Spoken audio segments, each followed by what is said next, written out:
आहात की मराठी भाषा अस्मिता आणि निघणारा मोर्चा हा येणाऱ्या काळात ठाकरे बंधूंच्या युतीची नांदी असू शकते, राजकीय दृष्ट्या युतीची नांदी असू ही शकते. फक्त दोन ठाकरे बंधूंच्या युतीची नांदी असं मी म्हणत नाही, तर महाराष्ट्र आणि मराठी माणसाच्या एकीकरणाची नांदी आहे.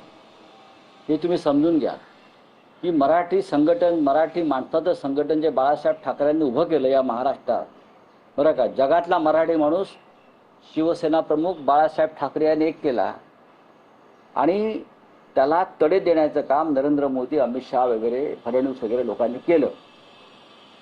तो मराठी माणूस माननीय उद्धव ठाकरे व राज ठाकरे यांच्या एकत्र येण्यानं मराठी माणूस एक होणार असेल तर त्याचं स्वागत मराठी मीडियानं सुद्धा करायलाच हवं. बोलिए बोलिए, आपका काय?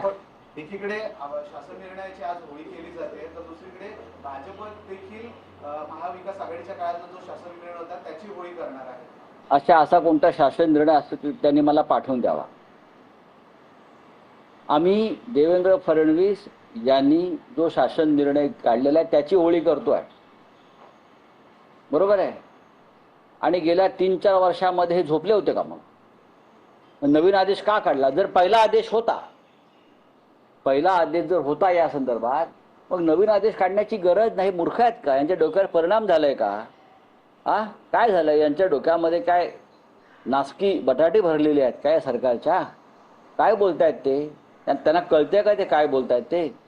जर पहिला आदेश काढला होता, मग दुसरा जी आर कोणी काढत नाही.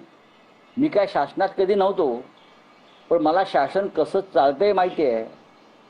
गेले किमान 25 वर्ष मी संसदेमध्ये आहे. आम्हाला माहिती आहे शासन कसं चालतं, आमचं कसं चालतंय आणि तुमचं कसं चालवताय. आमचं शासन चाललं आणि तुमच्या गुंड टोळ्या अंडरवर्ल्ड चाललेलं आहे राजकारणातलं. आप बोलिए. कोणाचा?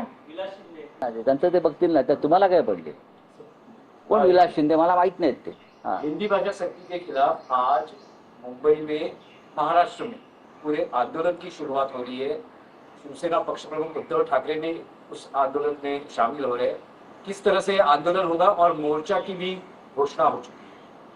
देखिए 5 तारीख को हिंदी की जो जबरदस्ती यहाँ